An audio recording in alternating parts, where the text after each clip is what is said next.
This week on the channel, I want to talk about the 5 things that Glenn Fricker missed in his How to Not Completely Suck as a Frontman video.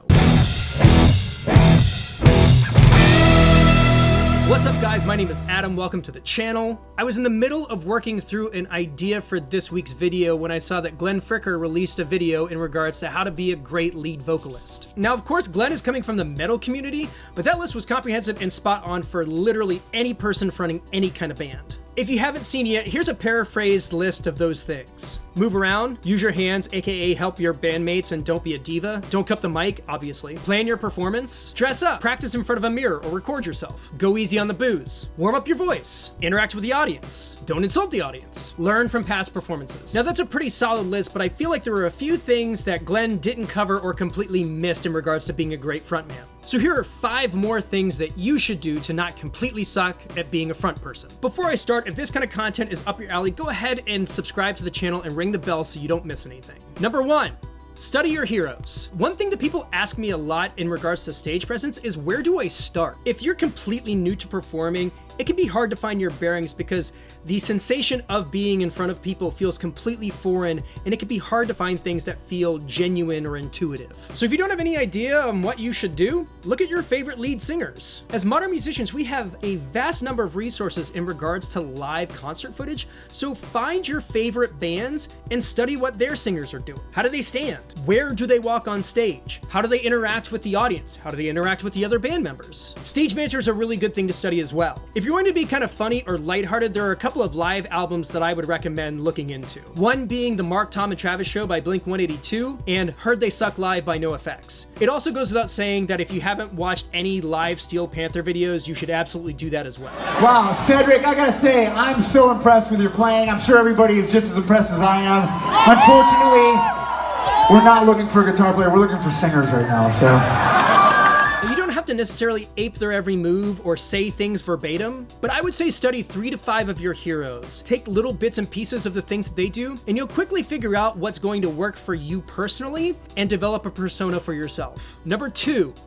Pace yourself. Now Glenn's first tip was to move around, but if you're not used to doing this kind of thing, it can be really easy to take that tip too far too fast. If you're not used to managing your energy over the course of, let's say, a 3-hour show, you're gonna gas yourself out really quick. It's really important to know how and when you're going to move around the stage and when you need to stay put so that you can actually do the job of singing the songs. And on that note, you really need to be prioritizing cardio and stamina off stage. When I was doing CrossFit, I could literally do clapping push-ups in the middle of working for the weekend and still hit all my cues. Now, I'm not that jacked anymore, but I still am able to do a 3-hour set, move around, dance, and still hit all the notes. Number 3. Cooling down is just as important as warming up, and maybe even more important. Now this is one thing I'm pretty sure most singers are not doing. I know that there aren't a ton of singers who even warm up, but let me ask you this. The day after a gig, do you wake up with a tight or sore throat? Does it take you a couple of days to recover after a gig? If so, you should definitely add a cool down to your routine after your shows.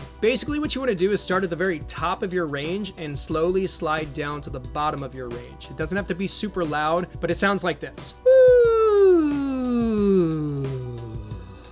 10 to 15 minutes of those on the drive home may make a huge difference in the way you feel after a show, and may help sustain your voice if you hit a really busy weekend. Number 4, you need to learn how to get out of the way. After harping on all the ways that you need to be engaging and entertaining in the center of the universe for your performances, it can be kind of hard to figure out what to do when it's time for the lead guitar player to do his solo. In those moments, you need to get out of the way. Let them take center stage and give them their moment in the spotlight. Do not pull focus, and only interact with them if it enhances their moment. Singers often get a bad rap about not being team players, and giving all of your other bandmates the opportunity to shine is a great way to be entertaining without being obnoxious. Last but certainly not least, number 5.